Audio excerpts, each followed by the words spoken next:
Unlike ordinary villages built with bricks and wood, Kandovan is one of only 3 rocky villages in the world. The sleeping giant awoke, erupting as a volcano with such a fury that the villagers had no chance to flee. They were buried beneath molten lava. Grandparents recount how, at night, voices rose from the sugarloaf rocks, echoing through the villagers' tents, spirit beckoning them to the stones.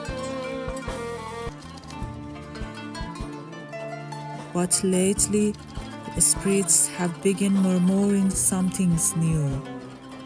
The sleeping giant of Azerbaijan is stirring once more.